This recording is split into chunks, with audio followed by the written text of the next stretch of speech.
Hello mga ka-cheers! Kumusta na po tayo ngayon? And hello to everyone right now. At tara, samahan niyo po ako sa ibabahagi natin ngayon. Let's go!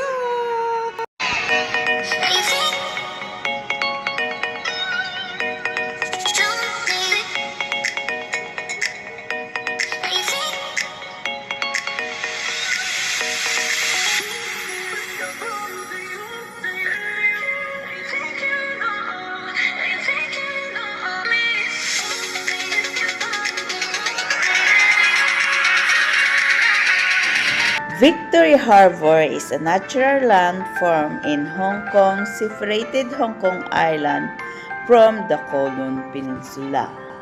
Famous for its stunning urban skyline, the harbor is a major trading hub in the city's premier tourist destination, hosting daily light shows, festive fireworks, and traditional boating experience. To capture the best panoramic views of the skyline, consider visiting the location. Victoria Harbor, vital natural waterway situated between Hong Kong Island and Kowloon Side Peninsula. Renowned worldwide for stunning skyline views and vast maritime activity. It is Hong Kong's most iconic landmark, offering diverse entertainments, scenic promenades, and historic transport options. The harbor hosts barrier happening both on the water and along the promenade, including fireworks for major celebration like the New Year's countdown in Chinese New Year, as well as drone shows and the nightly, and a symphony of light alongside music, food,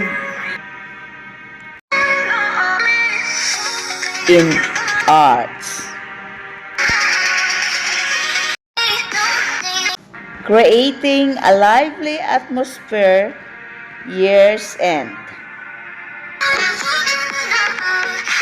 But on this vlog, we talk about the Little Dubai in Harbour City near in the fortress. Little Dubai in Hong Kong is the nickname for an East Coast park present, a public waterfront space located along the harbour front and Fortress Hill, Hong Kong Island. The park earned its nickname due to its modern 100-meter-long breakwater. Its futuristic harbor wave architecture and the panoramic. The highlights of Little Dubai is the breakwater. It features the first breakwater in Victoria Harbor, fully open to the public. It offers a 360 degrees unobstructed panoramic views of the Hong Kong Islands in Kowloon skyline. Futuristic architecture.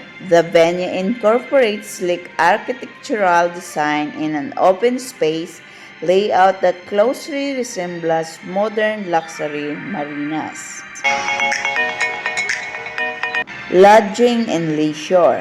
The entire zone is packed with beaches and sitting space, making it a major photography hotspot. It remains open 24 hours a day with complete free entry. And how you getting there?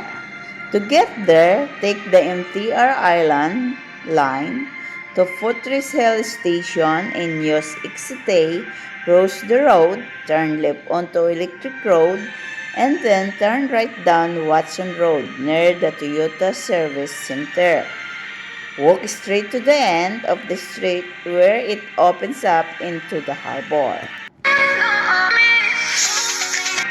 If you plan to visit, let me know if you would like recommendation for nearby restaurant or attraction, and combining this with other close attraction like the Monster Building. It's near and there in the harbor city in the Little Dubai.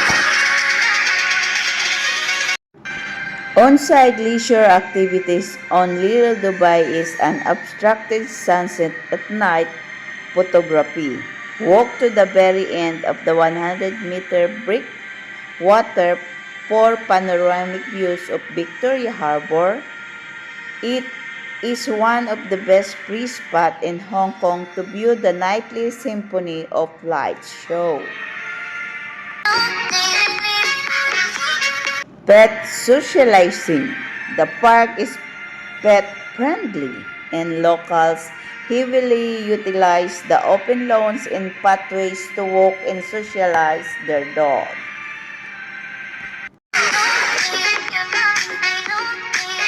Balancing and biking and skating. The wide flat concrete boardwalks make it a popular designated spot for families bringing kids with balance bikes, rollerblades, or skateboards. Water activities and cruises. Victoria Harbor water kayaking. You can book guided Victoria Harbor water activities via clock. Coaches guide you out into the harbor to watch the sunset from the water, routing directly past the East Coast Boardwalk. Sightseeing night cruises. Evening harbor cruises such as the Ying Journey Sightseeing Night Cruise on Guru sail directly past the glowing structure of the East Coast Park theme area while serving drinks and snacks. Nearby indoors alternative. If you encounter bad weather while at the park, you can head inland towards nearby neighborhood for indoor entertainment. Find there the VR and gaming. All Station Virtual Reality Experience Station in Belaco offers motion walking games and 4D VR dynamic simulators. Are you looking for a specific type experience as a romantic date spot, a family-friendly playground, or water sport? Let me know if you can go there. If you want to visit the Little Dubai, if you're in Hong Kong already, you do not need any tickets, booking, or document to enter the East Coast Park Precinct or Little Dubai because it is a completely free public city park open 24 hours a day. However, to have the best experience here is exactly what you need to bring and to essential gear to bring: an Octopus card or MTR apps. You will need this to pay for the MTR subway rides to Fortress Hill Station. If you have a lot of coins, you can bring that too. You may need sun protection like the 100-meter breakwater extend directly out into the ocean and has no shade or trees. Bring sunglasses, a hat, and a sunscreen if you're visiting during the day, and you can add the umbrella too. Insect repellent. Mosquitoes can bite along the grassy lawn near the entrance, especially around the sunset. Our smartphone. This is a major photography hotspot, especially for capturing the Victoria Harbor skyline. You can bring also your own snack and water. There are no restaurant or convenience store inside the park itself.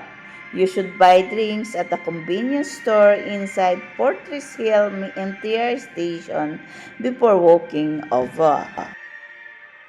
You can add also a picnic blanket. If you want to sit on the grass lawn rather than the built-in benches, bring a small mat. If you want to know the rules to know before you go, you can have a pit supply there. No fishing or swimming. If you are planning your trip for today, you can check the current weather forecast for Fortress Hill or suggested the best sunset time to view the light to watch it. Some of the people comment while they're visiting the Little Dubai is mesmerizing night views and sunset. A massive favorite among reviewers is waiting until dusk. Reviewers note that the way the Victoria Harbor city lights reflect off the water from the breakwater is spectacular and unmatched. It is highly Instagrammable architectures. The futuristic harbor waves, ventilation structure, and the creative windows frame installation are heavily praised by travel bloggers as the perfect photo spot. Many local and tourists feel incredibly spacious windy and serves as an excellent relaxing escape. It is highlighting that the park has many human facilities and plenty of beaches installed in every corner. Extremely crowded in weekdays. Multiple people's reviews warn that while it is peaceful in weekdays, it becomes very crowded during the weekend with families and kids. Now that you know the Little Dubai here in Hong Kong, why not visit?